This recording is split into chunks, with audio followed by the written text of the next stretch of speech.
Hey, what's up, Dean Super Performance? We are at the shop today trying to get rid of, there it is. And we are back working on Jacob's Mustang. So, you can tell it's a lot cleaner.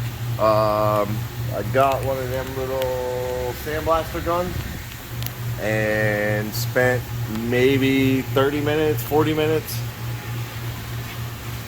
kind of just real quick. Oh, I missed the spot there, but I went over much as I could to get most of it off. The grit and the grime, it would be a waste of time to sit here and try and get all of this off.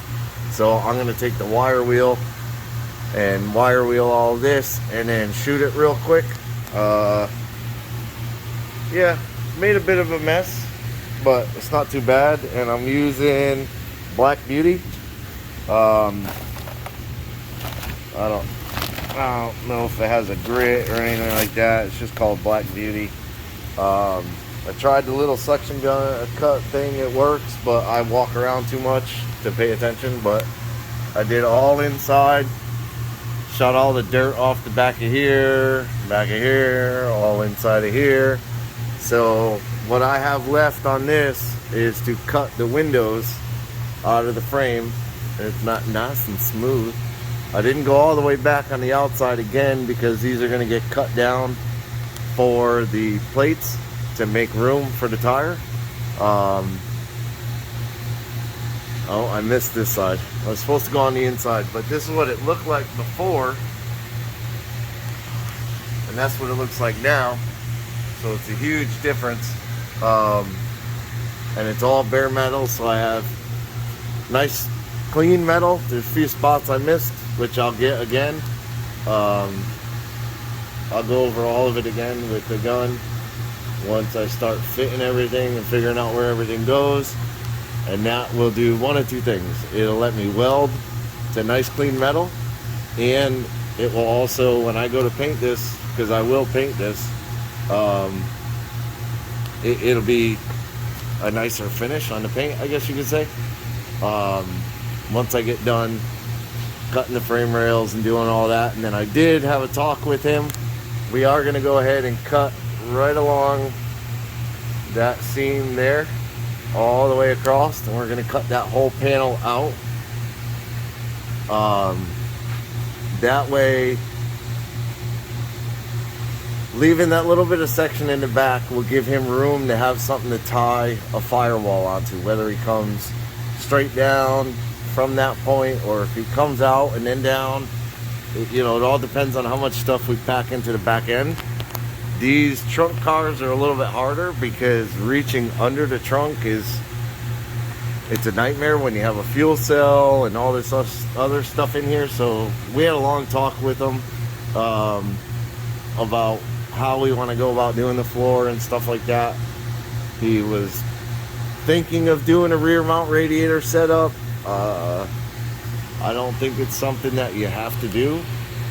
So if we can sink the fuel cell down, even if we mount the fuel cell on one side and sink it down, something like that. Also, when we go to do the cage, we're going to do it quite different.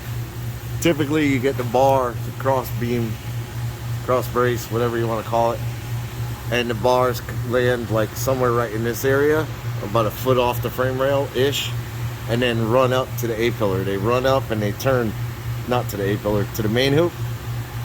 I personally would rather do, well, now I forgot what they call it. Oy vey. When you do the tube outside the frame, son of a bitch. But anyways, do the tube outside the frame and keep the tube tucked more in line with the body and kind of up the, I don't know, whatever you would call that quarter panel. Keep it tucked tight into the main hoop. That gives the car less of a crush zone. We will also do the cross member across or we'll figure out how to gusset it to another cross member. But definitely something I would rather do is have the frame outside the frame rail and give him all the trunk space he could possibly have. So that's something that's later on that he plans to do with the cage. I think the cage is the next step. I'm not 100% sure. But yeah, for now, that's kind of what I got done on it. Getting ready to start putting the new parts in it. All these pieces here, I need to figure out how to go together, like a jigsaw puzzle, Legos, whatever. So that may be a phone call to Team Z, just to get how every single piece goes, because there's a lot of pieces here, and I don't want to mess them up. But yeah, that's it for at the moment. And then once I start getting everything in the car, we'll come back. Okay, so I made a slight error, and I don't know why I got confused, but I do. So on the lower torque box, I stopped here, which is wrong. You have to take it all the way out to the actual floor pan, and then I knocked out these plastic pieces. And then over here, I got the hole marked. Same with this side, got it out, and I got the hole marked there. So I'm gonna get those 4 holes, I gotta repeat it on that side, those 4 holes knocked out, sandblast all inside of there, and then you start with this side plate here, A, and that goes in here, and it goes like as flush back and up as you can make it, and then you can weld everywhere you could possibly weld. The holes, I believe, are to do like plug welds, because there's no point in having holes in that panel. So I think those are for doing plug welds. But I'm gonna finish this, get those holes cut, sandblast it, and then come back. All right, so did it a little different, but I think I got the buckets out before and cleaned them all up. I can't remember now, but I got the plates in the side and I fully welded them all the way around. I have to weld that corner over there. I'm gonna weld the frame to the floor. It's a little bit hard because there's like huge gaps where the factory doesn't do it. So I'm gonna try to get some weld in there. I got this one all welded in, and then I took the lower torque box and set it in there. I got the windows are cut and starting to clean them up to get them to where you can get to the bolt holes. It's kind of like about like that, so you can see you can get to all the bolt holes to be able to move your lower link. But they didn't come with bolts for the lower torque box. I got the lower control arms on the bench. The upper torque box had the bolts in it. They're here, right there. Had the bolts and the spacers in it. The lower control arms have the spacers on them, but they didn't come with bolts. That may have been a mistake, or they may not come with bolts. Maybe you're supposed to reuse the factory bolt. I don't really know. But I just dug through the whole box. They're definitely not in here. It's weird that these are the instant center brackets, and they come with the bolts and the heim joint misalignment spacers. So it's weird to me that they didn't come with the bolts. It's not a big deal. I mean, it's really not, because it's just a grade 8 bolt with a nylon lock nut. So it's not a huge deal. All the shock bolts are there. So that was kind of weird. But there's the anti-roll bar, and it's got the tabs on the bearings with the 2 bolt holes. And this comes off. So this is like a brass bushing, so it's not the roller bearing style. So it has a brass bushing, but then it's got these 2 bolt holes. And that goes up there. So the anti-roll bar bolts in instead of welds in. The only thing that concern I have with the weld-in ones is they have the roller bearings in them, and you weld it in. Once it's welded in, you can't get it back out. So to me, that's a little bit of like a concern. And you have to be very careful welding them in, because you could ruin the bearing that's in there or cause it to bind. So they're kind of a pain in the butt to weld. So this kit, you can get it with or without this bolt-in anti-roll bar. Me personally, might as well just get it with the bolt-in one, because you save the labor of having somebody weld it in. You got to weld that cross member in regardless. So to weld in the anti-roll bar is a whole nother plate and bearing piece, you know, that you weld onto the frame. This just bolts in, and if ever anything happens to it, you could always unbolt it and take it out. So it's really nice. The nuts it's really nice. I like it. The nuts are even welded, so they're captured to the back bracket. So you literally just run the bolts in, tighten them up, and you're good to go. Maybe a little bit of Loctite on them.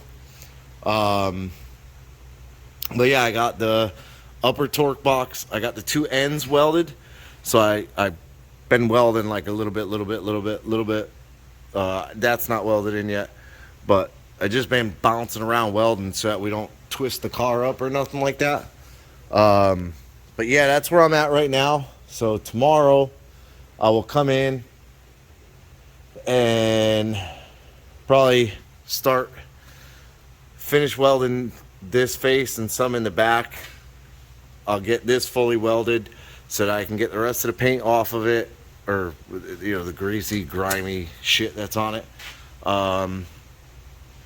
And then right now that torque box is lined up. It's in place. The windows are good, so that's why I got it clamped in. I'll start welding that one in while I build this one. And what I did was I assembled it just how it is, like this. So it's like, I don't know, A, B, and C. I don't know what pieces are on it, but I left this end open and I squeezed it all together real good, tacked it all together, and then I fully welded it through this window, and those grooves there is how I fully welded the inside of the box. And then I put the end cap on, which is this piece here, B. So that goes on there like that, and then you can get to it from in this window, in these windows. You can get to all 4 sides of this and fully weld that on when it's all said and done. I have to put the 2 little adjustment brackets on it. I don't know what that one is. There it is. Not really sure what these ones are. They don't line up with those holes, so it's kind of weird that it has these. I'll have to look and see what these are for. They may not be for this kit or something. I don't know, but there was 2 of them here. There it is. There's 2 of those, so I'm not really sure what those are for. Who knows? It might be for something else. I don't know. But they were in the lower torque box kit, so I'm not really sure why they were in the kit. But yeah, I'll get all this stuff done tomorrow. Pretty much all this will be done, and I will be starting on the mini tub kit tomorrow. Like I said, I just got the one edge to clean up so that I can weld everything to it. I got to get all the undercoating off of it, which it's mostly seam sealer, which the last car I did, basically a torch and a screwdriver or a gasket scraper works really, really good for that.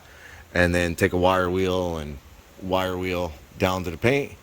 So I'll get that cut, get everything cleaned up, get it all done, get the mini tubs in, then I'll start plating everywhere the tub doesn't sit. I'll plate it back off. I have a bunch of sheet metal that I can use, a bunch of 1/8 inch to, like, I'm gonna cap this with eighth inch. I'm gonna put on the top, there's a little bit of a gap between the frame rail and that. I'll probably do an 1/8 inch plate over that. I may run it all the way to this side of the frame rail. It doesn't make sense because you can't weld it, but I don't know yet. I haven't gotten to that, but yeah, I plan on getting this pretty far tomorrow. Hopefully, yeah, finish it up maybe Saturday, maybe. So that's it for this one. Appreciate you watching. Thumbs up, subscribe to the channel, hit the bell to be notified of new videos, and leave me a comment. Have a good day.